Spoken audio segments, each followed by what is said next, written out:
me and Ryan have been texting back and forth for the last 2 minutes. A Woj bomb dropped that Rick Carlisle also stepped down as the head coach for next season. So, Oh my goodness! I just saw that. Oh. yeah.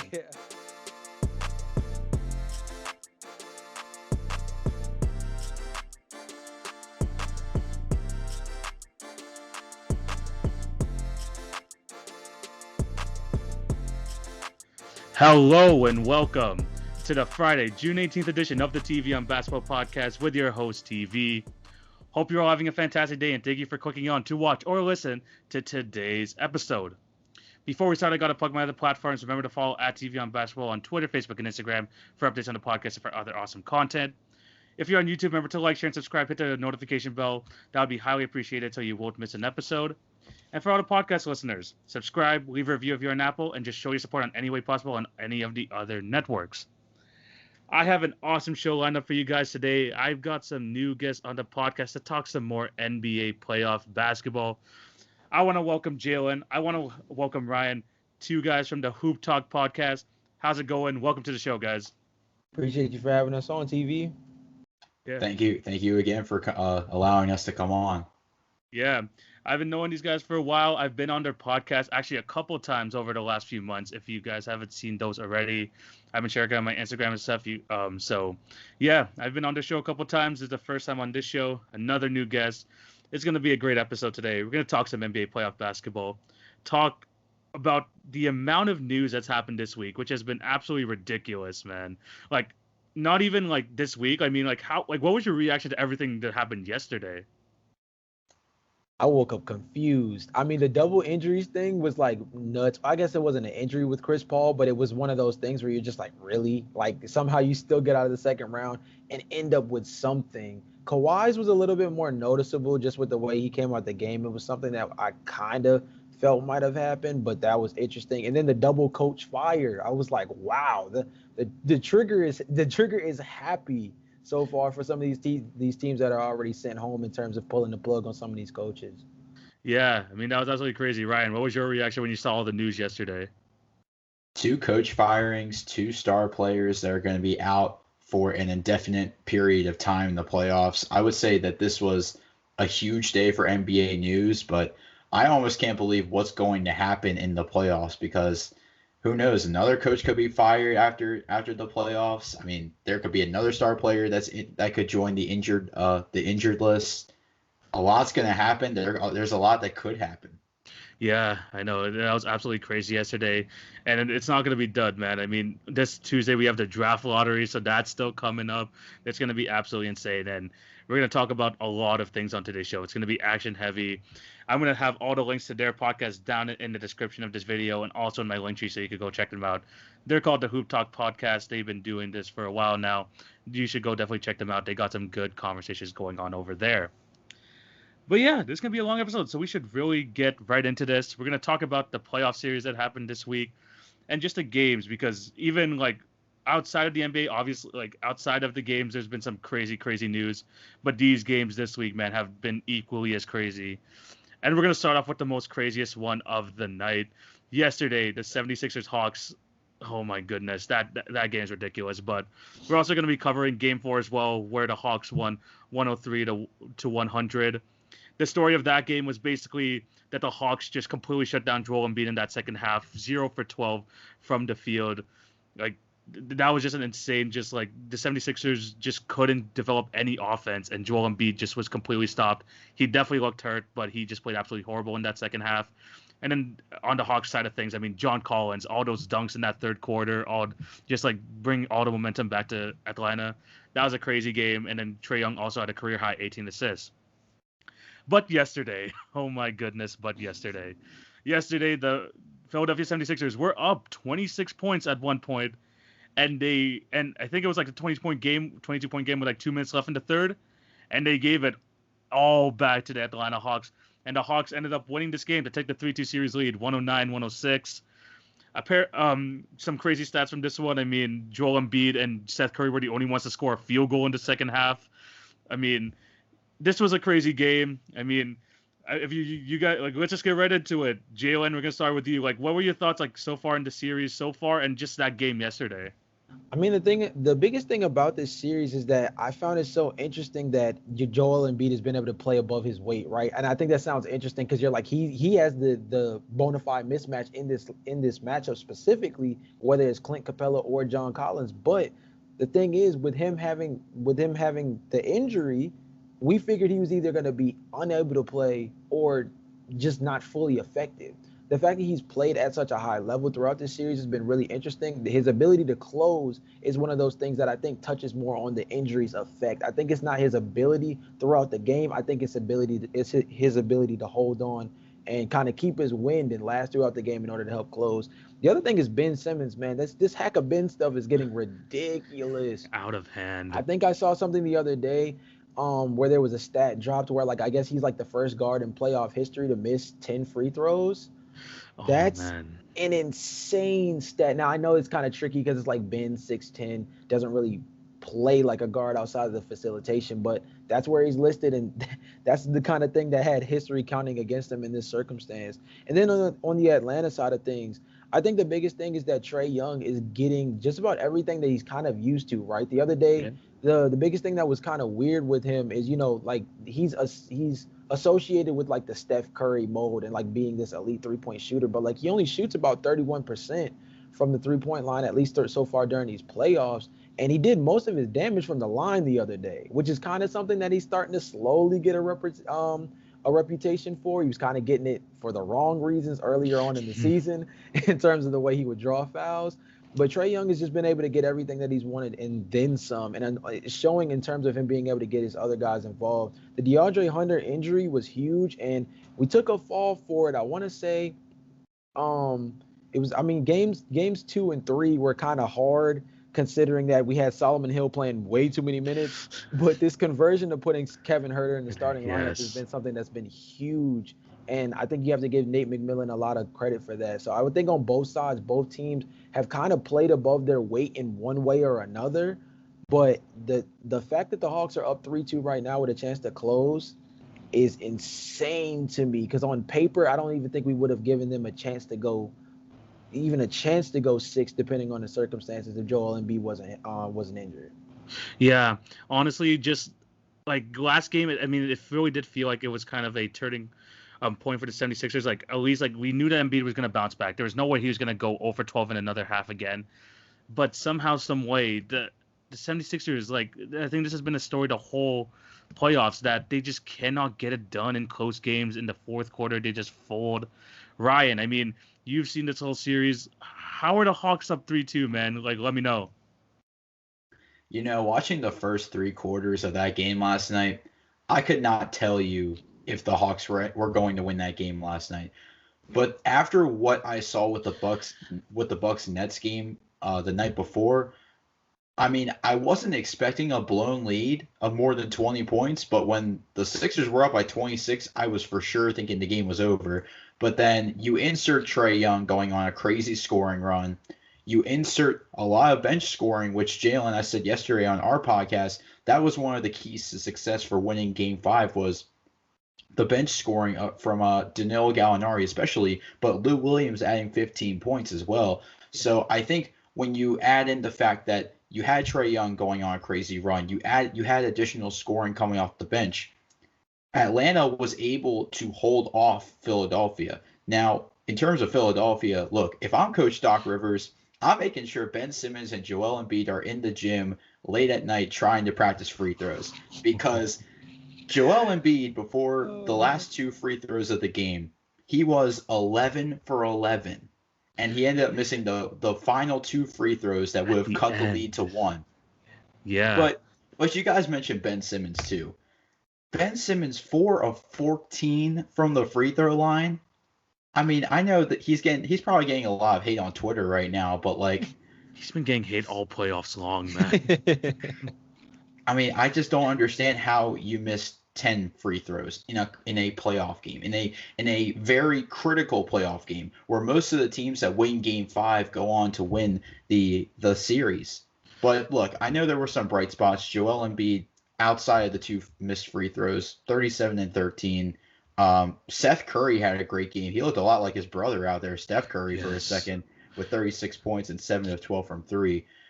I don't know what Philadelphia is going to have to do going forward. I think that, yeah, Atlanta with home court advantage now in Game 6, they have a chance to close this one out.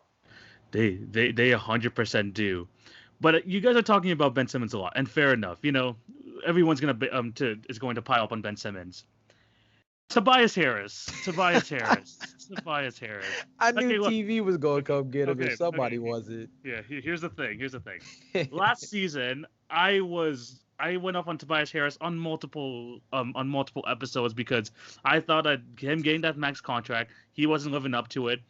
I said even going into the season, he's gonna have to show some of that all-star potential he had in LA, and I thought that Doc Rivers was gonna be able to get him out of it. And to be fair, for the majority part of the season, he actually played basically like an all-star. I mean, people would consider him an all-star snub. He played great all season long. But yesterday, 4 points, 2 of 11 shooting from a max contract guy who didn't attempt a single field goal in the final 4 minutes of this game. What is going on? Like, what on earth is actually going on with Tobias Harris? I mean, he had a good start to this playoffs, but he just, like, especially in times when Joel Embiid is, like, struggling, trying to, like, catch his wind, as Jalon was saying. I mean, he plays well for basically 3/4 of the game. He kind of slows down in the fourth. But Tobias Harris, especially in late game scenarios, I mean, why isn't he attempting shots? In Game 4, he only attempted he didn't attempt a shot in the final 4 minutes when the Hawks were getting back into the game. This game, same thing. I mean, Tobias, like, this whole thing with Tobias Harris, I mean, what are your thoughts on him? I mean, do you think that he's going to be able to bounce back, or do you think, like, we've seen kind of the best of him and it's not really going to get much better?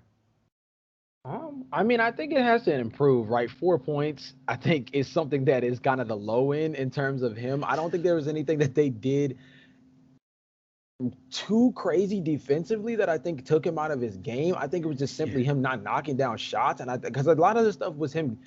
I would say a lot of it was him getting to his spots. I think he just wasn't finishing.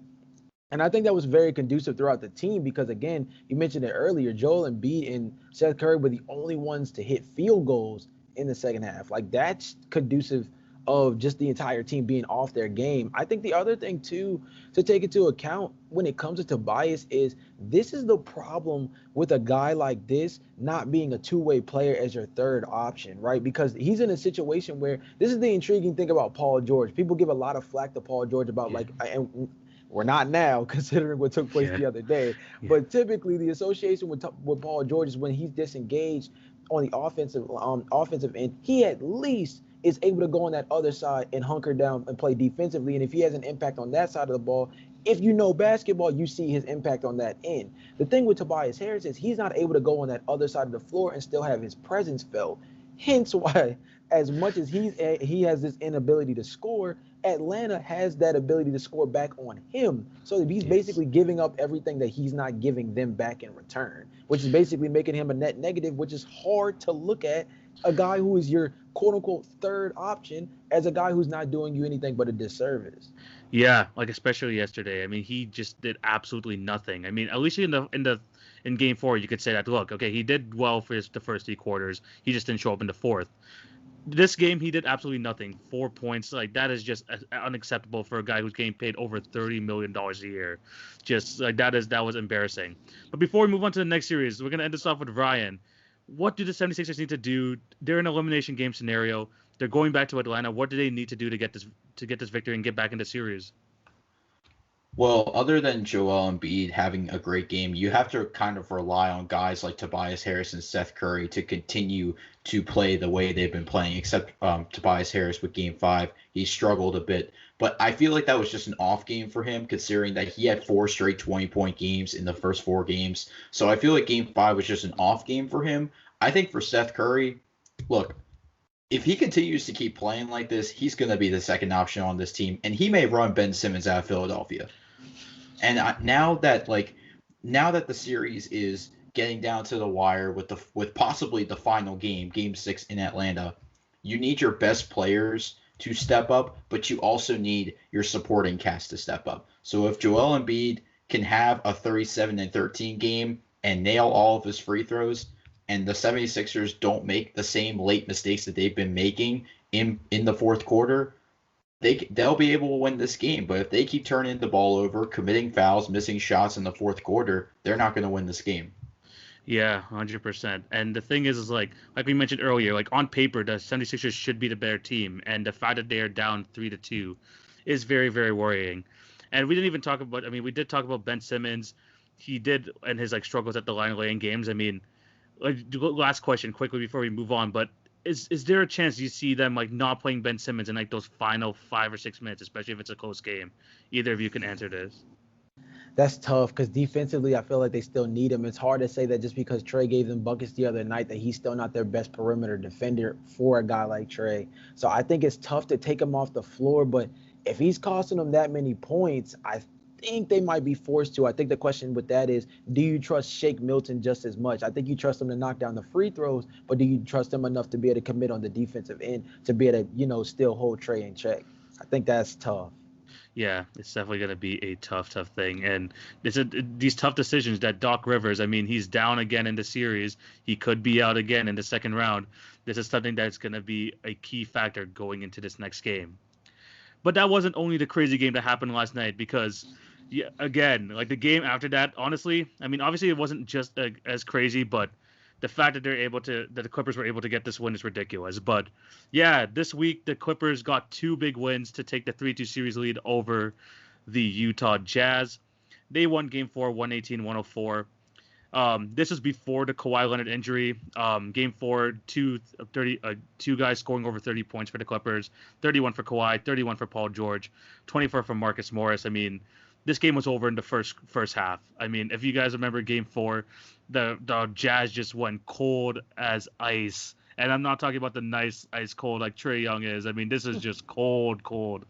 I mean, Donovan Mitchell finished with 37, but that was a rough game.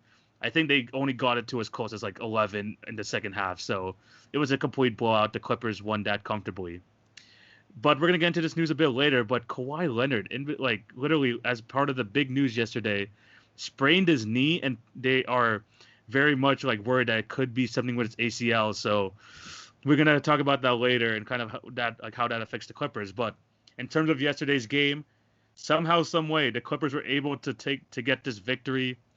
And people who have been dissing Paul George, Pandemic P, whatever you want to call it, no PG slander on today's episode because he scored 37 points, 16 rebounds in this one. And the other guys stepped up, 22 for Reggie Jackson, 25 for Marcus Morris, 13 from Terrence Mann, including a nasty, and I mean a nasty dunk on Rudy Gobert.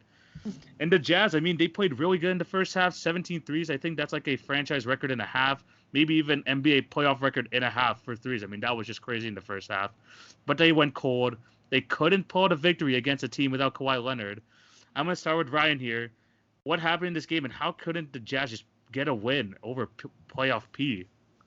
Well, first of all, if you remember the podcast yesterday, Jalon, I said this, and I knew it was going to happen. The Clippers needed Paul George to step up in Game 5 to give them a win. And what happened? 37 and 16 on 12 of 22 shooting from the field. They got exactly what they needed from Paul George. And Paul George stepped up. And then, like I said, you needed guys like Marcus Morris and Reggie Jackson and Terrence Mann to step up as well. And they did. Like, Terrence Mann had that ridiculous dunk, like you mentioned, on Rudy Gobert. Marcus Morris had hit some clutch threes. Reggie Jackson looked pretty good out there with 22 points. So the supporting cast did their job, but most importantly, Paul George did his job. He was the leading scorer for the Clippers. He led them to a win. So I think that was huge for the Los Angeles Clippers.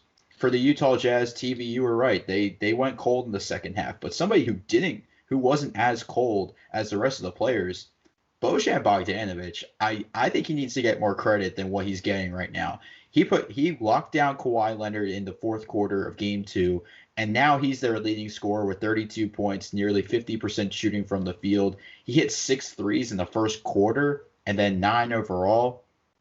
Look, I think if the Jazz are able to rely on their three-point shooting consistently and they're able to knock down threes, they'll be able to win Game 6. But I think it's been a battle of which team can consistently be more efficient from three. And it's been a toss-up between the Jazz and the Clippers. For the first 2 games, it's been the Jazz. For the next 2 games, it's been the Clippers.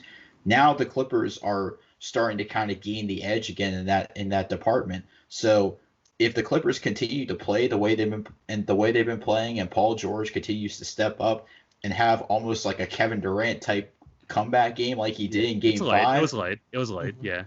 But Mhm. yeah, like I think the Clippers will be able to pull it out. I think Donovan Mitchell, I think by his standards, this was a bad game, even though he had 21 points. But I think that if both teams are able to knock down threes, it's pretty much the better team is going to win that one, whether it's the Clippers or the Utah Jazz. Yeah, 100%. And that was one of the things going into the series. These are two of the best three-point shooting teams in basketball. Of course, it was going to be a three-point battle. Whoever was going to have kind of the better percentages. I mean, Utah was just on fire in the first half. They just could not miss. But then they slowed down, and that's when the Clippers were able to take advantage. Boyan played really well in the first half, kind of slowed down in the second half as well. But I think that's just the product of the entire Jazz team just not being able um, to just like produce as a whole. But yeah, Paul George, amazing game. Got some great contributions from the rest of those guys. But I want to focus on Donovan Mitchell, and this is the question I'm going to pose to Jalon. I mean, you could tell that, especially in these last few games, that ankle is bothering him. I mean, obviously Kawhi's injured. He's probably not going to play Game 6 as well. I mean, do you think the Jazz can still get these wins even though Donovan Mitchell is not playing at his top level? So I think the possibility is still there because the depth is there from a scoring standpoint, right? Jordan Clarkson's a guy who's still kind of due for a game. Bogdanovich, like Ryan gave, got to give him his credit in terms of being one of those primary scorers for them. I think Joe Ingles is somebody who's very interesting in terms of being a guy who could play really well off the ball and does a lot of the ball handling for them in that first and second unit, especially with Mike Conley, being in and out of the lineup throughout these playoffs. So I think the main thing with the Utah Jazz is that they're just going to have to be careful with relying on Donovan Mitchell so much, right? Because one of the biggest things that I noticed in the first series, where if you guys remember, they lost that first game against Memphis without Donovan Mitchell. And as soon as Donovan Mitchell arrived on the scene in game 2, there was no looking back from that point forward. So I think that we understand what his impact is on the floor. We also have to understand what his impact is as a member of this team. This was a guy who's top 5 in usage percentage throughout the year, despite the fact that he's not considered a superstar in terms of people looking at this Utah Jazz team and their association with this team to the old Atlanta Hawks team that pretty much was trotting out a handful of role players that all played at above their weight in terms of being, sufficient as a unit on the floor. Donovan Mitchell is a guy who was top 5 in usage percentage for a reason. It's because he's a guy who can at an elite level get his own shot, create for others, create his own shot. I think it's even bigger of a skill than people realize. I think it's one thing when you see, like, for example, with Trae Young, we talked about in the other series, getting 18 assists, right? Being able to create for others in a way where they're getting open shots. But the ability to go tell somebody to go get a bucket and they can create for themselves in order to be able to give you a timely basket is something that is extremely underrated, despite it being a top 3 level skill. So I think that's one of those things that's kind of huge in terms of what he provides. I think that they can still pull it out. I still think that they have the overall talent depth to do it in comparison to the Clippers, despite the fact that I don't think the Clippers are any slouch down the bench either. But I just think that the biggest thing that they're going to have to understand is that usage percentage that they've relied on Donovan Mitchell to carry for so long throughout the regular season and to a certain extent throughout these playoffs, they're going to have to notch back on that. And guys like Jordan Clarkson and Joe Ingles, who handle the ball a lot more, are going to have to be able to create a lot more for themselves. Yeah, 100%. And if you look at the end of the game, specifically in Game 5, I mean, they were just jacking up threes. Donovan Mitchell had 2 or 3 that just missed everything. I think he had 2 or 3 air balls. I think one of them hit the backboard. I mean, he just did not look right, and he did not play well yesterday, going 6 for 19 on 21 points. I mean, that is not the Donovan Mitchell that we've been seeing all series, but he's been asked to do a lot. I mean, there's a reason why he's top 5 in the league currently as active players in terms of playoff averages, in terms of points per game. He's been doing this, and you could tell that the ankle is bothering him. So it really is up to the other guys around him to help pick up the load, especially because Mike Conley isn't there. He hasn't played this entire series yet. They definitely do miss him because even if you look up and down this roster, they really don't have a true point guard in their lineup. I mean, Donovan Mitchell has been playing the point, but let's be honest, he is a 2 guard. Joe Ingles is most effective off the bench. they are missing Mike Conley badly right now, but I do agree with Jalon. I think they still have the talent to still beat this Clipper team, and and the fact that Kawhi Leonard is probably not even going to be in the lineup the next game or for the rest of the series is a big reason why I do think the Jazz could still pull this out. But I don't know. I think they're relying too. Is there a thing that they're like relying too much on the 3-point shot? Because sometimes they just do that like a lot, like all the time. Like it feels like they don't have an in between game. They're not doing stuff on the inside. I mean, either of you could answer this. I mean, do you think that going forward in the series, do you think that if the Utah Jazz have an ability to win this game if their 3-point shot is not falling? I'm gonna say no, because I think that they really have kind of transitioned their entire offensive scheme into relying on the 3-point shot, getting Ingles more minutes because he's been a good 3-point shooter for them, getting Bogdanovich more minutes because he's been a good 3-point shooter for them. Same thing with Jordan Clarkson. Same thing with Royce O'Neal. I think when you're too reliant, I agree. There is a thing as being too reliant on the three. We kind of saw that with the Rockets in the 2018 Western Conference Finals against Golden State, where they were so reliant on the three that they weren't making any. So there is a thing as being too reliant. But I feel like that you could kind of make this case with all the teams, because a lot of teams are opting to go for 3-pointers instead of in situations where you really only need a 2. So I think with guys like Rudy Gobert who are not natural 3-point shooters, that's where you really need to utilize the front court advantage that you have. And I think that with having a guy like Rudy Gobert, somebody that is a defensive anchor for this team, somebody that can attack the glass as aggressively as he always does, that's beneficial to a team like Utah, that even though they've relied so much on the 3-point shot, they always have guys like Rudy Gobert and Royce O'Neal down low to grab rebounds and get the easy buckets down low. Yeah, 100%, and that's something to look out for in the next game. I still think they have a chance to win the series, but if their supporting cast is playing like that, Paul George is playing like that, it's definitely going to be tough. We're gonna talk about one more series before we get into all of the crazy news that happened over the week. We're gonna be talking about the Game 5 between the Brooklyn Nets and the Milwaukee Bucks. Brooklyn win Game 5. Yes, they did win Game 5 without Kyrie Irving. James Harden came back, but let's be honest, he just was not that guy. He did not do like much for that team in Game 5. But one guy showed up. One guy had one of the best playoff performances I've ever seen. I don't know about you guys. We'll get into that. But Kevin Durant. 49 points, 17 rebounds, 10 assists. This guy was the offense. He played every single minute of this game. This guy was all-time great. And honestly, like, if you want to like look at a game where a guy just carries his team to victory, this is the one. KD was amazing. I'm gonna start off with Jalon here. I mean, the Bucks had this game. They had a 17-point lead, but Kevin Durant was just too damn good. I mean, what are your thoughts on this game, and how were the Nets able to get this win? I think the biggest thing is I think KD finessed the Bucks into thinking PJ Tucker's a one-on-one defender against a guy like that. I think that's the biggest thing that got kind of cute over those first handful of games where he was kind of keeping KD in check to a certain extent. They kind of started to fall in love with that, and they thought that schematically they could kind of just leave PJ on him by himself. And it was one of those things that ended up biting him in the butt, especially when PJ started getting in foul trouble. That was probably the biggest stretch where the tide started to turn. The other thing, dude, the other thing that I think people need to touch on a lot more than they already have, and he's been harped on a lot over the course of the last couple of hours in terms of Twitter, but Giannis Antetokounmpo, when it comes to these post-game pressers, is starting to really get to me, bro.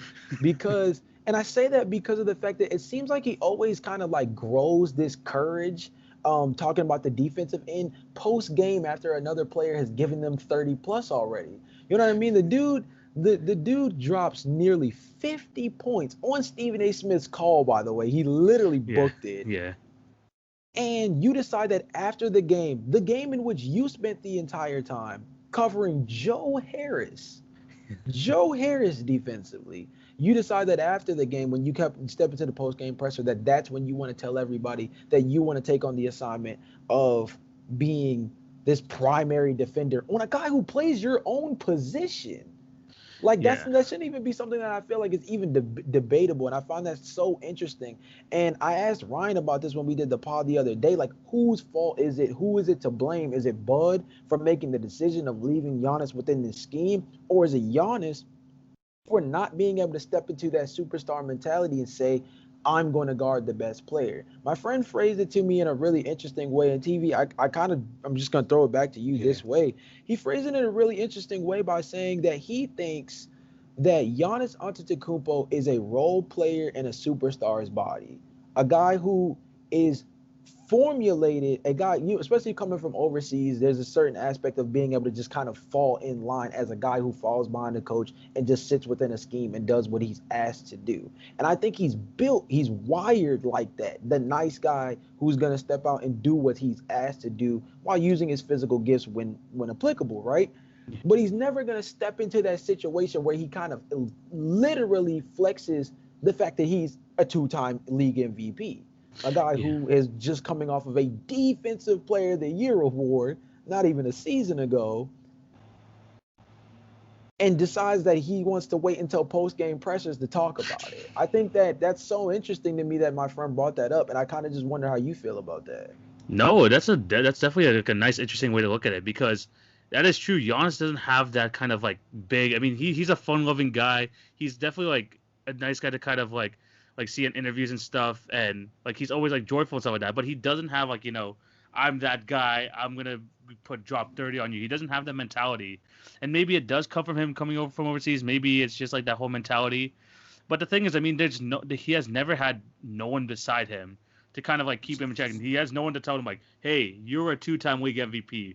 You should be doing this. You should be doing that. I mean, who are the other two stars on the team? Chris Middleton, he doesn't talk. Drew Holiday, he doesn't talk. I mean, they're not big personalities. And I think if they go out in this round, which could go either way at this point. I mean, I have a feeling they're going to bounce back game 6, but it could really go either way. But I think it's something to get like a more like a vocal like number 2 or number 3, because none of these guys are like, I feel like, are natural born leaders. These guys are great players that they have, but yeah, it's definitely something to look out at in terms of like Giannis being that number 1 guy. I mean, I don't think he's like a natural born leader. He's someone that leads by example, but I don't know who, like he said, like I don't know if he's gonna be going up to like Coach Bud and saying, hey, I'm gonna be doing this. There's nothing you can do to stop me. But going back to Coach Bud, I mean, we could blame Giannis. I mean, Giannis, like no one is off of blame here. I mean, Drew Holiday didn't play well in the fourth quarter. Chris Middleton, all of them. But Coach Bud, come on.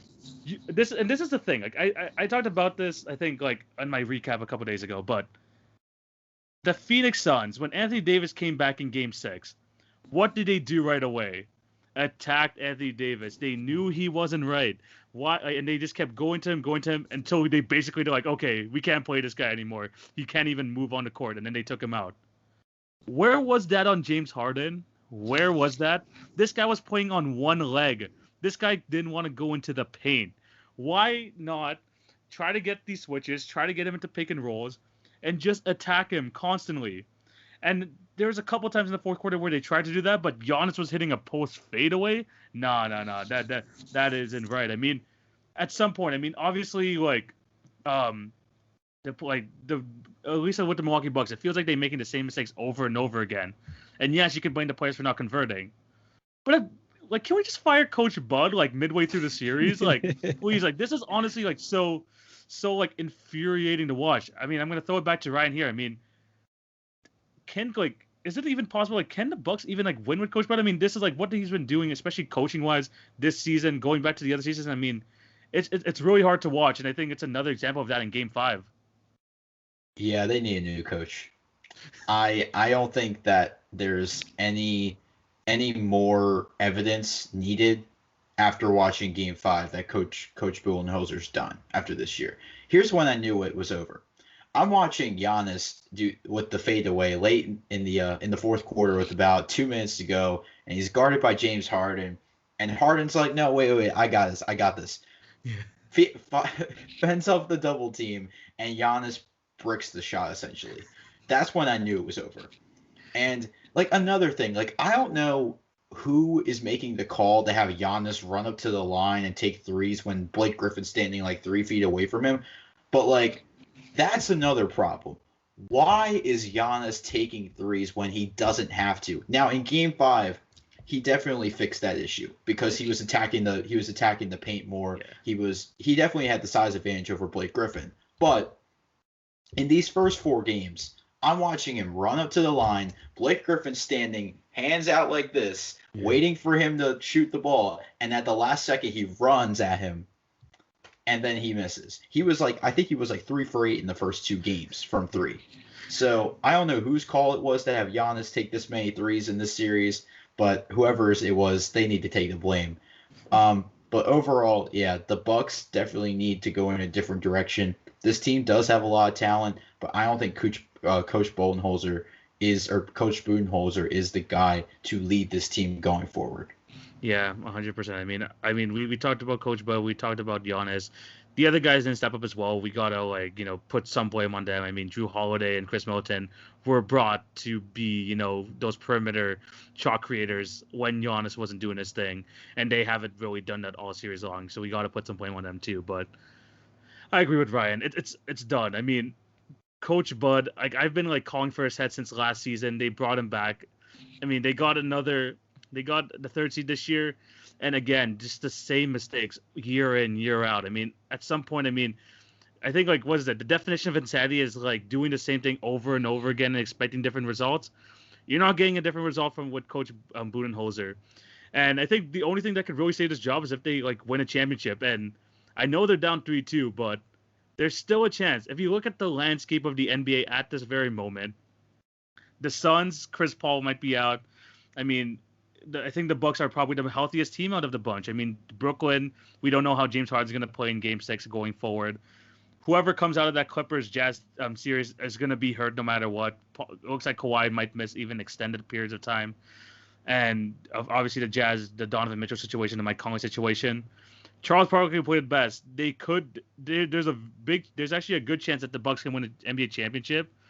But they got to be one of the dumbest teams in the NBA. They got to be one of the dumbest teams. I mean, whenever they lose it, before we move on to the All NBA teams, but any of you could step in. I mean, I think I'll just throw it to Jalon here. But does it feel like every time, when they lose, it's the same way over and over and over again? I mean, at some point, what are they doing? I mean, what do you think they need to do to even get back in the series and win this?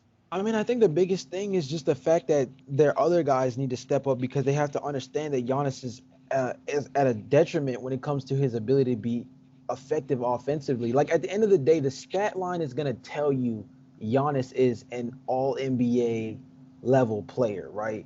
But the eye test of it. This is my understanding of Giannis Antetokounmpo as a player is summarized in one play. You guys remember? I think it was I want to say it was game 4. He had this weird dribble package take place in the midcourt, and then decided to dribble out of it, and then dribble into a drive that ended up turning into a leaning fadeaway runner that he ended up bricking. And I think that's just the overall understanding of what his skill set is. He's a guy who relies heavily on the fact that he is hyper athletic and 7 foot basically. And he puts himself in a position where he outmatches people through using aggression and power. That's not a basketball player. You know what I'm saying? He's a guy who kind of plays bully ball and does not really have any kind of basketball skill. You know what I'm saying? So I think that guys like Drew Holiday and Chris Middleton, we kind of saw this in that game 1 victory against Miami Heat. Who was it that they turned to be able to get a final shot off in order to win that game? It was Chris Middleton. It's because he can create for himself.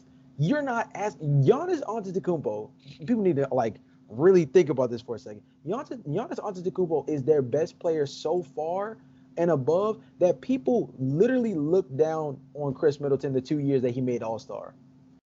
That's how high on the totem pole Giannis is. He's not even asked to make his own. He's not even asked to create for himself to make his team better and win games in the closing moments of big time games.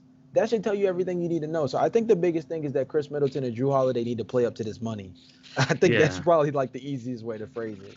If I can add one more thing, it's just one thing, plain and simple, that the Bucks need to do. take KD out of his element early on in the game. We know if we saw the first half, the Bucks are a better defensive team than Brooklyn is.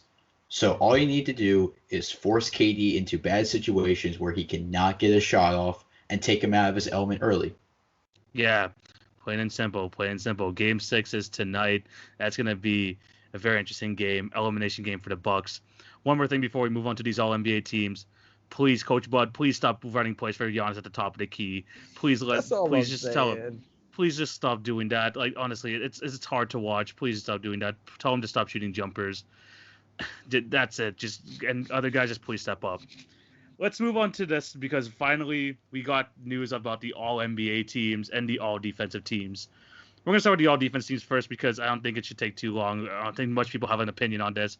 But the All Defensive first team, you have Ben Simmons, Drew Holiday, Draymond Green, Giannis Antetokounmpo, Rudy Gobert. All Defensive second team, Jimmy Butler, Matisse Thybulle, Bam Adebayo, Kawhi Leonard, Joel Embiid. I'm gonna start off with Ryan here. Do you like these lists? Do you have any problems with it? Do you think anyone got snubbed? Not off the top of my head, I don't think anybody got snubbed. I do think what is impressive is the rise of Matisse Thybulle as a defender. I mean, I think Matisse Thybulle as a player overall, he's improving with the Philadelphia 76ers, and I think he's becoming sort of another 3-and-D guy for this team. So I do think that Thybulle will only improve from here. I would say I'm not really seeing anything wrong right off the bat, but I do think that players like Matisse Thybulle are going to rise in the future. I think Bam Adebayo, you could probably make a case for him being first team. I think Joel, you could probably make a case for him being first team. Kawhi Leonard, same thing, making a case for first team. But right off the bat, I just think that, yeah, Matisse Thybulle is the real deal, and he's only going to improve in the future. Yeah, I mean, it's really hard with defensive teams because it's hard to quantify how good they are defensively. And I think, like, for some, like, I don't know, it feels like the all defensive teams compared to other, like, especially to the All NBA team, is that, look, a lot of these guys just get in due to reputation. I think reputation is a big thing here, and that's why you see basically the same guys in here every single year. Jalon, any problems with these lists? Any person do you think that's missing? No, but I think that's an interesting statement to kind of piggyback off of when you say the whole thing about reputation, right? Is because a guy like Draymond Green is on this list. And I think that although reputation probably has a little bit to do with it, I think that's also a testament to Draymond Green, right? Because if you think about the inability for this team to really guard, especially early on in the season, right? This is a team that caught fire post All-Star break in terms of really making that playoff push, or at least into the play-in tournament. But realistically, this was a team that outside of Steph Curry for the longest time couldn't shoot the three. Ryan, how many times did I bring up the stat with Kelly Oubre where literally he went like 44 shots deep, I think, without being able to actually hit a three? I think most of his shots for like the first 2 weeks or so were all dunks and layups. So this was a team that gradually improved over the course of the year. This is a guy in Draymond Green where although he hasn't really gotten his three-pointer back and hasn't really been much of a net positive for the Golden State Warriors as an offensive threat, at least not as a scorer. He's still been able to maintain it as a rebounder, a big-time facilitator for that team. And on top of that, his team defense, his ability to play team defense is something that really kind of helped string the Golden State Warriors along on that back half of the season and help them make that push. Yeah, everybody's going to point to Steph Curry and his MVP caliber season, at least the second half more so. But Draymond Green had a lot to do with that from the defensive end as well. So I think that's just really interesting to point out. The other thing, like Ryan said beforehand, Matisse Thybulle on this list is really interesting because of the fact that makes 3 Sixers players on this all defensive team. And it's hard to not be critical of an all defensive team when it comes out during the playoffs, especially when you're coming off a performance like the one we just saw the other day. But that's a testament to their team defense overall. If you have 3 guys on that team, that goes to tell you how well their perimeter defense is and how well they play on both sides of the ball, that they can be able to have 2 guys who are all NBA caliber and 3 guys who can hop on the defensive end and lock down as well. They're just going to have to show that prowess in these next 2 games that they're going to be able to get out of this series alive. Yeah, 100%. I mean, Jalon said there. I mean, it's weird this is coming out in the playoffs because you see a Jimmy Butler, you see a Bam Adebayo. and then stuff like that. And you're like, I mean, like, do they really think so? But I mean, again, this is a regular season thing, so it does make sense. And before we move on to the All NBA teams, I do want to I'm going to make a bold claim here. I mean, Kawhi Leonard on the All Defensive second team, I don't think he should have made it at all.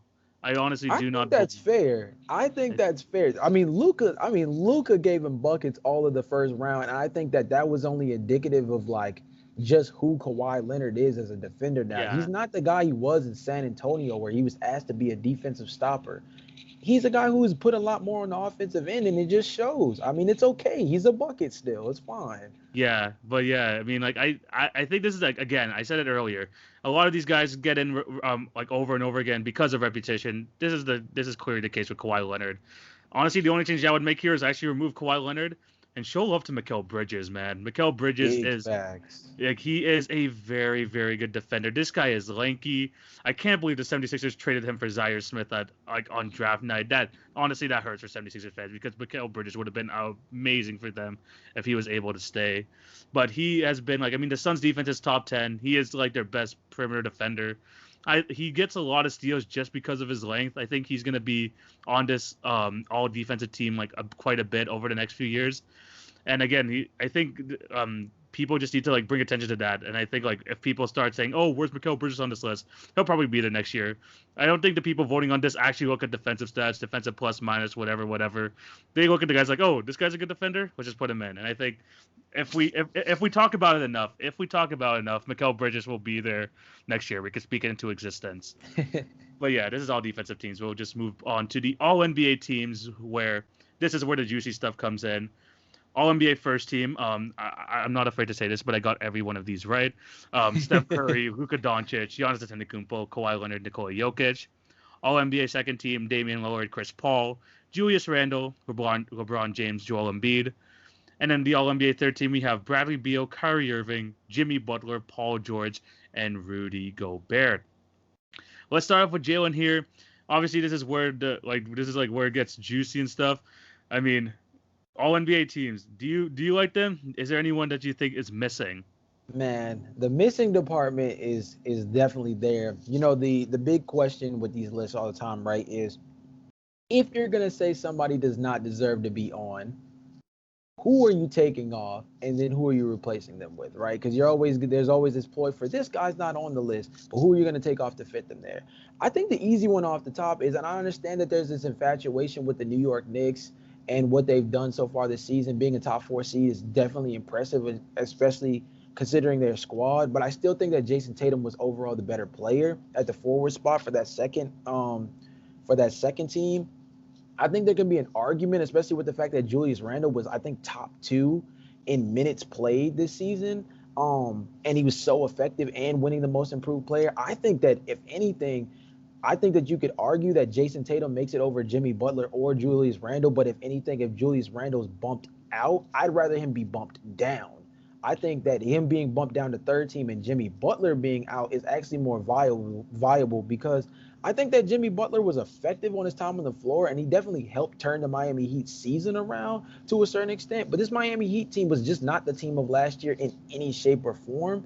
And he wasn't right for most of the year to the point that it left him out of games. He just wasn't even he wasn't even the aggressive version of Jimmy Butler that we're used to. Everybody just fell into that infatuation with that weird stretch of him getting triple doubles for like a week where everybody was like, oh, yep, Jimmy's turning the Heat around. And that was kind of just the stamp of approval for them. Then obviously the other two names that'll probably stick out to most people are Donovan Mitchell, who his teammate Rudy Gobert is on here, but he's nowhere to be seen, and Devin Booker.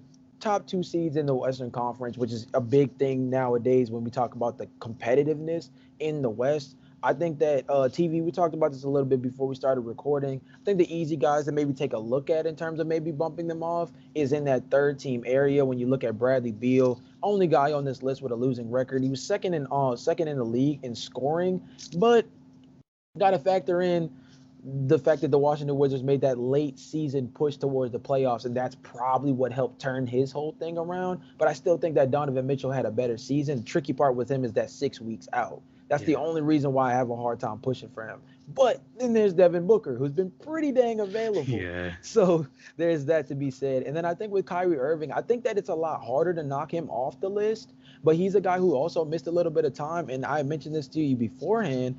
James Harden is a guy who got omitted from this list, and I do personally think that outside of missing a handful of games, that his actions in Houston also probably hurt his ability to appear on this list. And I find that really interesting if that was factored in, because Kyrie Irving was off the floor for reasons that didn't have to do with injury, as well as a few that as well as a few games that did have to do with injury. So with him missing a lot of time, I think that leaves a little bit of space for a guy like Devin Booker, who's on a top 2 seed team, to maybe make his presence felt. But as LeBron James said, Devin Booker is one of those underrated guys that's going to continue to kind of get pushed to the wayside till he becomes a household name. But he's doing his thing in the playoffs, and I think that's going to be really conducive for him moving forward when it comes to these lists. Yeah, 100%. I'm gonna throw it over to Ryan. I mean, same question to you. Is there someone here that do you think someone got left out? Who would you remove? Anything you would change on this list? Here's what I will say. I think if Kevin Durant played a full season healthy, he would knock Giannis off of first team. Yeah. Now, I would definitely say that too. Now, I would look at also third team, and then I would make the argument to say that Jimmy Butler is maybe the first man off, because I think when we're talking about Jason Tatum in the series that he had and the season that he had, I think that he really stepped up for a Boston Celtics team that really needed him the most, especially in the playoffs, considering that Jaylen Brown, who was the guy who stepped up for Jason Tatum when he was out of the playoffs entirely. So Jason Tatum was also the reason why Boston was able to get a game from Brooklyn in the playoffs. So, and considering also, like, Bryn Forbes outscored Jimmy Butler in the Miami Bucks series. So I think that's another thing to kind of factor in for why I don't think Jimmy Butler should be third team. I think Julius Randle, there is a case for him being on third team instead of second team, but he had a great season this year. He definitely should have deserved to win the Most Improved Player award this year. Bradley Beal, I also think there's a case for him not being on this list, but at the same time, the season that he had was tremendous, and also he was one of the reasons, along with Russell Westbrook, why this team was able to make the late season surge that they ended up having, and then making it into the play-in tournament and eventually the playoffs. But again, like Donovan Mitchell, Devin Booker, Jason Tatum, possibly Russell Westbrook, all snubbed from these lists. I think that's a travesty. Yeah, I mean, I mentioned this to you guys before the show. In terms of these All NBA teams, the ones like I predicted, just at the season's end, I got 14 out of 15. The only person I didn't have on these teams that made it on was Bradley Beal. I just thought like the losing record, I think, was just not enough for him to be on. I had James Harden in just because, I mean, if you're putting LeBron, James Harden only played 2 games less.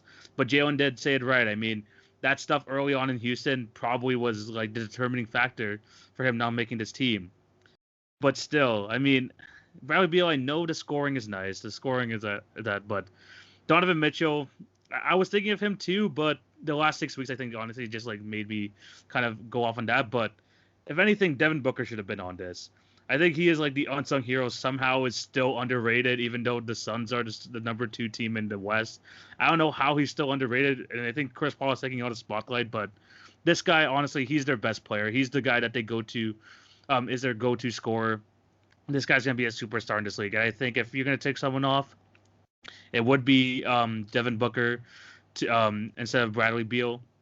But I think like before we even move on, I just think that the NBA just needs to just like release this a lot earlier, because you see people like Julius Randle, you see people like Jimmy Butler, and you're like, these guys are on the All NBA teams, but they like completely just flamed out in the playoffs. But they, in terms of like just this and all the NBA awards, they got to do this before the season, because it honestly just gets awkward seeing someone like LaMelo Ball just get the Rookie of the Year award. Like, to be honest, I forgot he existed for a second because we're so deep into the playoffs, and I'm like, and then like when they like handed out that award, I'm like, oh my gosh, they didn't even hand out Rookie of the Year yet, and that was the last award. But I mean, yeah, they gotta do a better job releasing these earlier.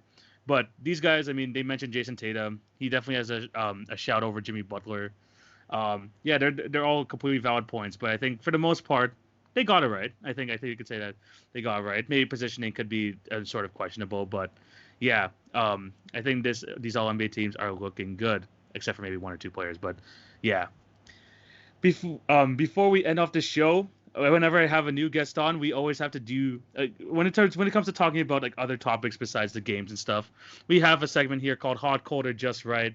Hot being you completely agree with the statement, cold if you completely disagree, and if you're neutral, you're just right. And this is going to be a lot of topics for this one because man, there has been a lot of news this past week. So let's get right into it. They mentioned it earlier in the show. I think Jalon did earlier. Two coaching firings happened just yesterday. Stan Van Gundy, after only one season with the New Orleans Pelicans, is out. He signed a 5-year contract last year, and they already got rid of him. He got fired. And then Scott Brooks, they mutually agreed to part ways with the Washington Wizards after spending 5 years with that team. Here's a statement for you, and I'm going to start off with Ryan here. Are you hot, cold, or just right on this? These two coaching firings were a W. Hot, cold, or just right?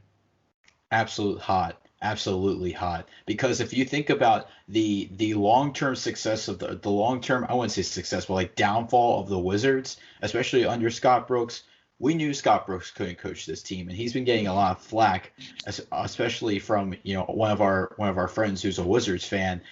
And the whole fire Scott Brooks movement was, something that Wizards fans have been kind of hoping for. So I wasn't really surprised to see him go. I was slightly surprised to see Stan Van Gundy go, considering that he really wasn't connecting with his players, and a lot of the younger players weren't thriving under Stan Van Gundy. I would say like Kira Lewis and Nikhil Alexander Walker were two of those players that I don't think they made the sort of improvement that I think they were going to have.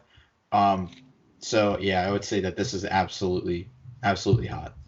Jalen, hot, cold, or just right on that exact same statement? Man, I'm just right, and it's because I'm split between these two coaching situations. As a DMV guy, I want to see the Wizards play well, and I think that when it comes to Scott Brooks, the firing was A1, and we're talking about getting rid of him in terms of their coaching situation because I think they need a guy who's going to really kind of press buttons and really help develop some of these guys, I think Rui Hachimura took a slight step forward this year, but nothing super effective. I think a guy in Daniel Gafford is going to be really interesting next year, especially because there's going to be the decision as to who starts at the center position between him and Thomas Bryant coming off of his ACL injury.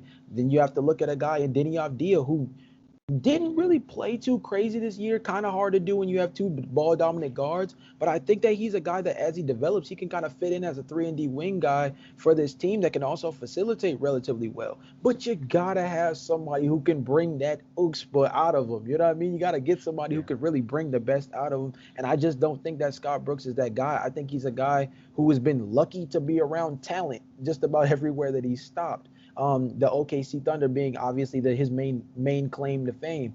But then you look at the Van Gundy situation, and the reason why I'm just right on this is because that firing is really interesting to me. You get 1 year with this team, a team that is full of puzzle pieces that don't fit.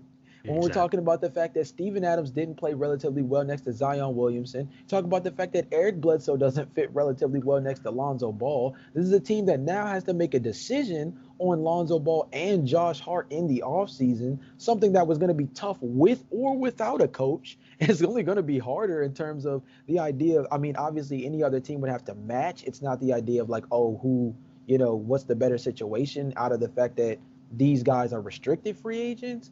But nonetheless, it's going to be a lot easier to be able to snatch these guys away because this team doesn't really have a direction. And one of the biggest things that I thought was really interesting was this team wasn't bad offensively. Once they figured out give Zion Williamson the dang ball, they started to really turn their season around. The only thing was that they didn't lock down defensively, which is kind of interesting when you talk about that. The fact that Stan Van is kind of, the old grit and grind style coach, once upon a time. And you would think with guys like Josh Hart, guys with like Lonzo Ball, even guys like B.I. and Zion, that if they're committed on the defensive end, they're lengthy as all knows what. So it should be not really that big of a deal. So I think that's kind of huge, but I don't know, man. I think at the end of the day, I think he didn't get a fair shake, and one more season would have been kind of interesting to see now that they kind of started to now that they have to start figuring things out in terms of their long-term core. Yeah. I mean, I'm going to agree with Ryan here. I have it as a W. I mean, the Scott Brooks thing, it was written all over the wall, let's be honest. This was bound to happen. The fire Scott Brooks movement started even early on in the season. We knew that this was going to happen eventually.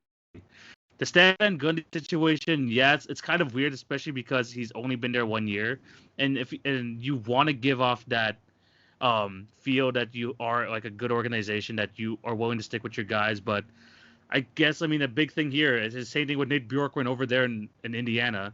I guess he just didn't connect with the guys, and I think that's a big deal. I mean, both these guys, similar situations. I mean, obviously Stan Van definitely has the reputation, like a better reputation than Bjorkgren, but he just said, I mean, he's the older guy there. Jalon mentioned it, and I guess he just doesn't connect well with these younger guys around him. And I mean, obviously they're gonna make some moves. I mean, that whole lineup was a mess. I don't know how they thought they're gonna shoot threes with that lineup with Steven Adams, Zion, was it Lonzo, Eric Bledsoe, and Bi? No, that lineup isn't it. They were one of the worst teams defensively, which is like, isn't that like Stan Van Gundy's IO? Like, isn't that like what's kind of his thing, like that he's supposed to be a defensive coach? So I guess a lot of that has to do with it. But I think the main reason why they even fired him was, and if you saw the reports this morning, they're already scared that Zion wants to be traded soon, even though it's only his second season. That apparently there's some people in Zion's ear telling them that they don't want him in New Orleans. They think he's going to waste his career there. So they saw what happened with Anthony Davis. They don't want that happening with Zion, even though I think it's kind of premature to think that because it's only his third season he's going into. But I think he was like, yeah, I don't think I'm vibing with the coach. I think it's better if you bring in like a more modern mind or something like that. And I completely get that. But again, I mean, I'm with Jalon. Maybe another year maybe could have been like better for them, but at the same time, I still think it's a W. You gotta listen to your stars, man. You just gotta listen to your stars, especially if you're a market like New Orleans, who doesn't get them very often. Let's move on to this next statement. And another firing happened yesterday. I think this went under the radar. Donnie Nelson, the GM of the Dallas Mavericks for about the last 25 years, apparently, just left. I mean, this wasn't a firing. This wasn't a mutual firing. He just wanted to leave the Dallas Mavericks organization. And obviously, there was that report earlier this week saying that Luka Doncic is not very happy with the organization. This whole article came out, and there's a lot of tensions within that Mavericks organization. I'm gonna start off with Jalon with this one. I mean, I'm gonna give you this statement. The Mavs are in more trouble than we think. Are you hot, cold, or just right on that? I'm hot TV, and it's because of the fact that me and Ryan have been texting back and forth for the last 2 minutes. A Woj bomb dropped that Rick Carlisle also stepped down as the head coach for next season. Oh my goodness! I just saw that. Oh yeah, that's breaking news right here. That is breaking news on the show, for right real, here. bro. So literally, what is going on? This is perfect. I think that it literally doesn't get any more interesting than that, because now they're in a situation where, from a front office and a head coaching standpoint, they're going to be looking out for a lot of people who can change this offensive philosophy. And I think the interesting thing about that is they kind of need it, right? I think this thing that there's this word that's been thrown out a lot about ISO ball lately when it comes to these star-driven teams, like with a guy like Luka Doncic, for example, and it's this idea of having a heliocentric offense, right? An offense that's basically ran through one guy and everybody else just kind of has to figure out where they lie in the totem pole of things. And unfortunately, a guy like Luka Doncic just cannot last 4 quarters being that guy. We saw that a lot during the playoffs, and I think that was one of the biggest things, was that sometimes they had a hard time closing out some of those games. If you realize a lot through their series with the Clippers, the biggest thing that helped the Mavericks win was very uncharacteristic three-point shooting. It wasn't taking the Clippers out of their element. If anything, it was putting them in their element in terms of how they lose games, in terms of not being able to hold on to leads. But the fact that they were able to shoot the three so well was the main thing that helped them in doing so. So I think that both moves are kind of interesting, because I think it's going to have an impact on the personnel. A guy like Kristaps Porzingis has been making a lot of noise apparently about his role on the team. And now in terms of the team's overall philosophy moving forward, I think it's going to be really interesting to see what they do with the head coaching position and in the front office, because between Kristaps and Tim Hardaway Jr. specifically, they got some decisions to make, and Luka Doncic isn't that far out in terms of making some having some contract discussions start. So I'm hot. I think the Dallas Mavericks got to figure something out. Yeah, oh my goodness, breaking news right there. I mean, like once you mentioned that, I had to check my phone, and I'm like, because my phone's on Do Not Disturb, and I looked, I'm like, oh my goodness, it actually did happen. Rick Carlisle, breaking news, just stepped down as the Mavs head coach. Crazy, crazy. But throwing it back to Ryan, I mean, crazy news right now. I think with this news, it's gonna definitely affect your answer. Are you hot or just right? Is the Mavs in a lot more trouble than we think? I was about to say hot, but now I'm going to say just right. I think they're in a lot of trouble right now. I think that this team is not a rebuilding. They're not in the stage of rebuild. So I would not hit the panic button on the Dallas Mavericks just yet. However, there are a lot of questions now. What happens to Kristaps Porzingis? What happens to Tim Hardaway Jr.? What happens to who becomes the coach? It looks like, according to Luca, this is from Tim McMahon on ESPN. Luka Doncic is a strong supporter of Mavs assistant coach Jamal Mosley. He's Oh got the yeah. things he's got the things that are needed for a head coach, Doncic said after Mosley's one game fill-in in a win over the New York Knicks this season. He can be the head coach for sure. So we got Luka's opinion, and now you have another role to fill with the GM and Donnie Nelson stepping down. So I feel like that they're going to have a lot of questions, and there's going to be a lot of time to answer some of these questions, but I think the Mavericks are a team that we're going to be keeping our eye on in the off season for sure. Yeah. I was gonna say just right. I think people shouldn't be like over the top, but after this news, I mean, it looks like they're just cleaning house right now. I mean, Rick Carlisle has been like the longest tenured coach besides Greg Popovich in this league. He was there for 13 seasons, and now he stepped down. It looks like they're like listening to Luca. Like feels like a LeBron type of thing where it's like Luca's voice is like number one in the organization next to Mark Cuban, and now he's calling the shots. I mean, Luca's only in his fourth season going into, and if he has this type of power, that's crazy. So yeah, I'm hot. I think that the Mavs are still trying to figure this stuff out. This Luka Doncic is not like Dirk Nowitzki, who is kind of like a quiet superstar who like would just kind of goes with things.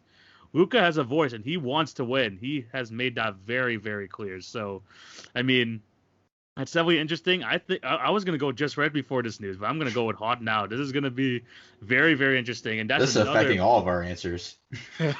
for sure, man. I thought I was gonna go just right, but I'm definitely hot now. So yeah, Rick Carlisle out as the head coach. I mean, the Dallas Mavericks is gonna be one of those teams, probably gonna be the most like interesting to see what they're gonna be able to do this offseason. Let's move on to this. I mean, sad news again. Chris Paul. Chris Paul yesterday was diagnosed with COVID. I mean, we thought we were past that as the NBA, and now this happened. He got diagnosed with COVID, and he could possibly miss a chunk of the Western Conference Finals. I'm gonna throw it to Ryan right now. The Suns can beat the Jazz or the Clippers without CP3. Are you hot, cold, or just right on that statement? The Jazz or the Clippers can beat the Suns without CP3. No, I mean no. That's the other way. The Suns can Oh, beat the them. other way. Oh, the other way. Sorry about that. Man, I'm gonna go ahead and say just right because I don't know what the effect of CP3 off the floor is going to look like. I know that his effect in the last two games of the Denver series was definitely felt. I mean, he had a massive impact with two huge games: 27 points in Game 3, 37 in Game 4. Especially with his veteran leadership on the floor. His basketball IQ as well. I think that's going to be missed if he's going to be out for the Western Conference Final Series.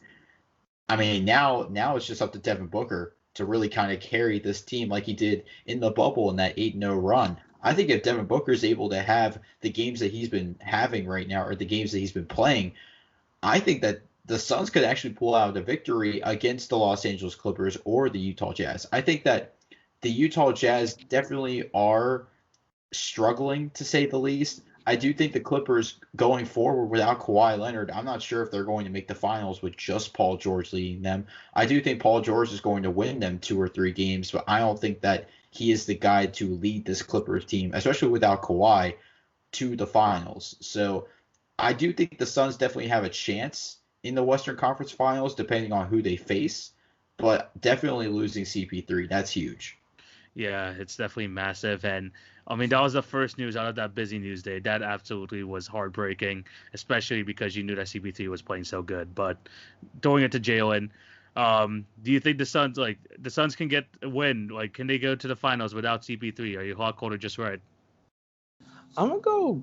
I'm gonna go just right, and I think the reason why I'm gonna put it that way is because there's been so much stock in the play of Chris Paul, and shout out to him for making the All NBA team too. But Devin Booker is the truth, right? Mikal Bridges is really effective on the defensive end and has played relatively well on the offensive end as well. Jay Crowder has stepped up within his position. The guy that I think everybody keeps forgetting, but then somehow remembers when only talking about this Denver Nuggets series is DeAndre Ayton has been that dude throughout these playoffs, which is kind of tricky, right? Because we've seen what Luka Doncic did. We've seen what Trae Young has been doing. And, there's always been that comparison as to with those two guys going after a guy like DeAndre Ayton, should he have actually went number one? I'm not saying that he's better than Luka Doncic or Trae Young by any stretch, but he sure as heck is proving that he was worth being taken at that spot, especially with the way that he fits within this team. So I think the interesting thing is that no matter who they face, Utah or if they end up taking on the Clippers, DeAndre Ayton by default actually might even be the X factor of the series because it's going to be either his matchup with Rudy Gobert that's going to be huge, or if you're talking about going up against the Clippers, is it finally time for DeAndre Ayton to maybe be able to eat against Ivica Zubac by chance? Is Ty Lue going to stick with the small ball where DeAndre Ayton can literally eat on the inside? It's a question of now these circumstances where they have to they have to lean on whoever their next set of guys is. And if you tell me D Book and DeAndre Ayton are those next set of guys, well, I'm feeling still pretty confident. But at the end of the day, losing a guy like CP3 is still a big hit. So it's hard to sit there and just have supreme confidence in them. But Yeah, like I said before, and two guys like that can't sleep on it. yeah. I'm with you guys. I'm just right on this. I mean, the Chris Paul has just had such a big impact on this team all season long, and I think he is kind of like that voice of reason, the voice to like calm things down for this young team. So it's definitely something they're going to miss a lot going into this next series. But luckily for them, the other teams that they're facing are also facing some injury issues. In terms of the Jazz, you got the Donovan Mitchell situation and the Mike Conley. You don't know what's going to happen with Kawhi Leonard the rest of the series. So at the end of the day, it could be a sort of an even playing field. Who knows? But yeah, I am just right on this. They're definitely going to miss him. They're 100% going to miss Chris Paul. Hopefully he gets back soon. Hopefully, because he's vaccinated, that means he could be like even earlier coming into the series. But we're going to have to wait and see. This is the NBA's worst nightmare, man. Having one of their top stars contract COVID in the Western Conference Finals, that is rough. Two more before we move on. The last award was announced yesterday. We had the Rookie of the Year award going to LaMelo Ball. This guy has like changed the whole culture in the Charlotte Hornets. I'm gonna throw it over to Jalon. LaMelo Ball deserves Rookie of the Year. Are you hot coded just right on that? I'm hot on it. I think that he deserved it. I think that his time on the floor was really impressive. I think the biggest thing too is that he was a rookie who was impactful to being able to lead the Charlotte Hornets to a potential playoff situation, right? They were a 6 seed before he went down. And I think that should tell you a lot about his impact on the floor. You also have to think about the fact that he was in a circumstance where, I mean, it was a crouchy backcourt. It still is a crouchy backcourt until, they figure out what's going to take place with everything. Terry Rozier has been a guy who's been thrown out in trade rumors a lot as of late, which has been really interesting.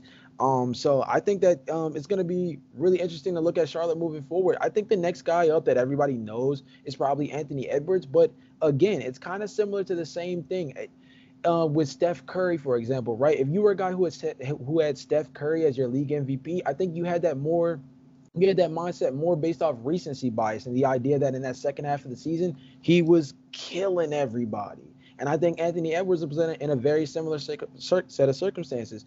After Beasley was, I guess, suspended and wasn't on the floor anymore, he was able to play his true two-guard position, and he played extremely well. Put that next to the fact that also Karl Anthony Towns was playing at a really high level and was kind of starting to feel himself on the back end of the season. And the Timberwolves weren't showing up very well in the scoreboard, or I guess, well, they were doing pretty well in that department, but in the record books. But in terms of their ability to like look a little bit better on the floor, things were starting to kind of come together down the stretch. So I think that people who were leaning on the Anthony Edwards train kind of have a little bit more recency bias flowing through them. But I think at the end of the day, LaMelo Ball had an overall more impactful season between winning and just his overall statistical output. Yeah, 100%. Ryan, same to you.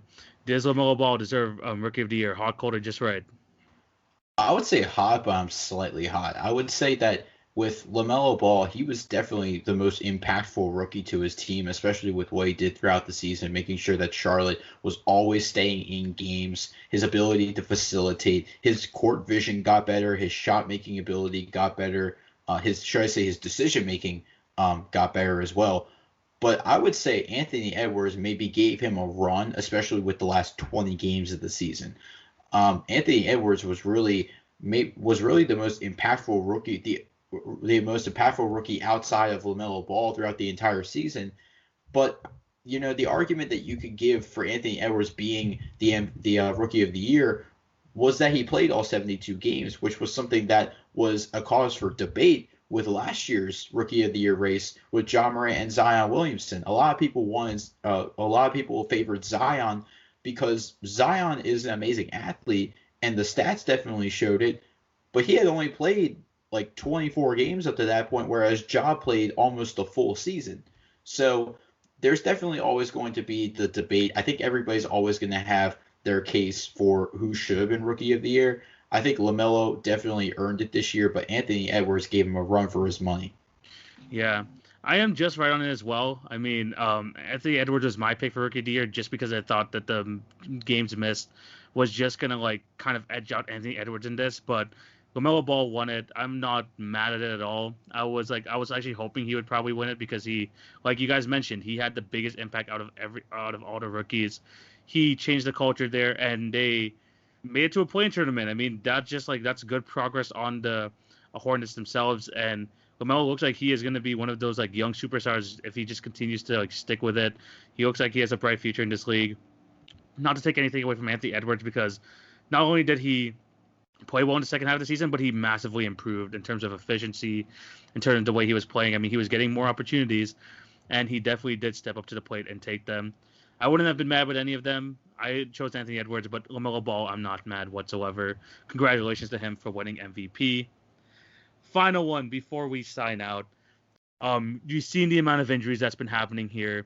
We talked about the Mike Conley injury. We talked about the Kawhi Leonard injury, the whole Chris Paul situation. LeBron James went on a rant yesterday on Twitter talking about how these injuries have started to pile up, and he knew this was going to happen. Nine All-Stars already in this playoffs have had to miss some sort of time because of injury. So, to end things off, the final hot quarter just right. The NBA should have been postponed longer until mid-January. Let's start off with Ryan. Are you hot, cold, or just right on that statement?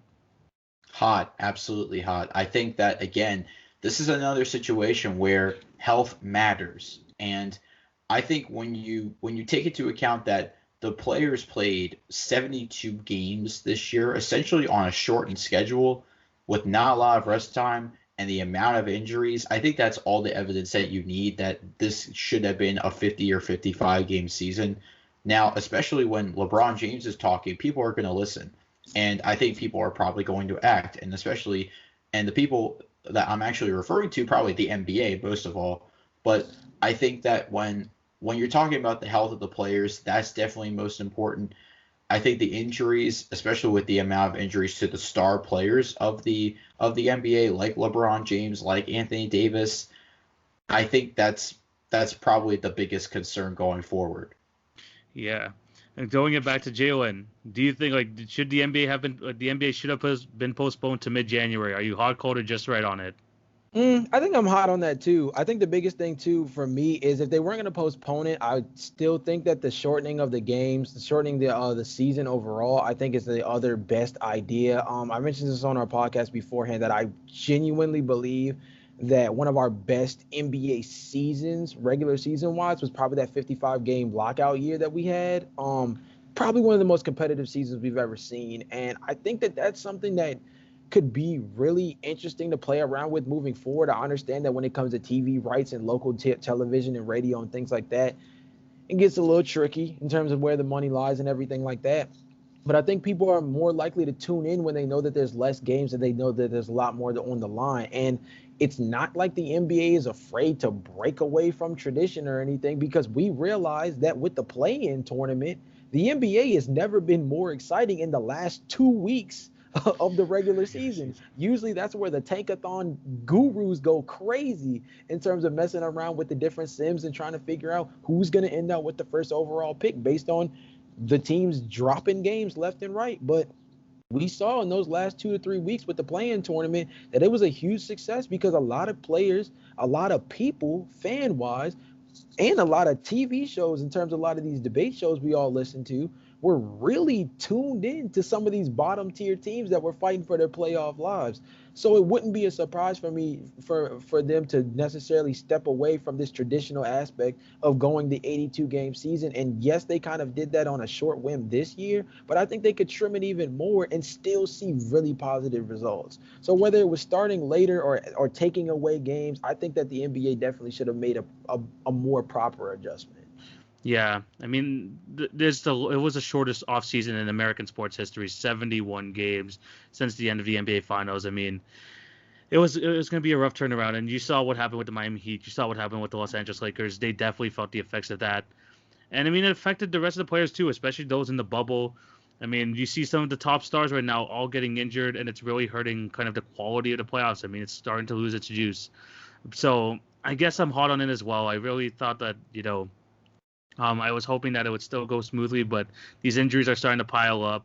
You could tell it's because of the fatigue from the season and all that. So, I mean, I don't think that they're going to be able to, the NBA is still looking to lessen more games, even though I think it's better. I think it's better just to be viewing, but they're not missing out on those revenue money. They're not going to be missing out on this. At the end of the day, it's a business, and that's what bit them in the bottom here. I mean, LeBron even called it out at the end. I mean, he knows it's a business, but the business can only go so far if your top guys, the ones who are bringing in the money, are not playing. And you see that what's happening with Chris Paul.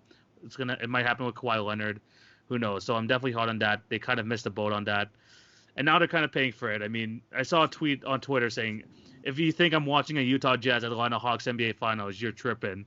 So, I mean, I'm not saying that that's going to be a possibility. I mean, and let's be honest, even if that's the case, we're probably still going to watch it. But I don't think it's something that the NBA is really hoping for. But yeah, I'm hot. That definitely should have been a longer offseason for sure. I think this is where we're going to end things. I'm going to throw it over to you guys. Where can they find you? Drop your social media handles and what you have upcoming for the rest of these playoffs and just going forward for your podcast. Whew, we have a lot going forward. We're talking NBA playoffs. We're talking WNBA season. You can find us at the Hoop Talk Pod on Instagram. My personal Instagram is rleshko_10. Everybody go give us a follow. Everybody rate our podcast 5 stars on Apple. Subscribe to us wherever you get your podcast. We have a lot in store. Jalon, take it away. Yes, sir, bro. Like you said beforehand, a lot of stuff going on with the WNBA season going on as well. NBA playoffs is going crazy with this new coaching news. Boy, do we have a lot to talk about in the next episode as well. My personal Instagram is Jalon's World, JALONS World, WORLD. Check me out, and of course, like Ryan said beforehand, the Hoop Talk Pod on Instagram. We're gonna have to hop on that Twitter sphere too, because there's a lot of crazy stuff taking place over there. So we're gonna be there soon. Yeah, 100%. I've been on their podcast before. It's a lot of good talks. I'll have all the descriptions to their Instagrams in the description and the link tree, all that good stuff. But yeah, I think this is where we're going to end things. Thank you guys for watching. Remember to subscribe to the podcast on YouTube. Like, share, subscribe. Hit the notification bell so you won't miss an episode. Follow TV on Basketball on all the social media networks. And just show love on all the podcast networks. Speaking of the WNBA, I got to get on that too because I watched a couple of games this season, and man, that stuff is actually fun to watch. Yes, and I'm starting to really like Sabrina.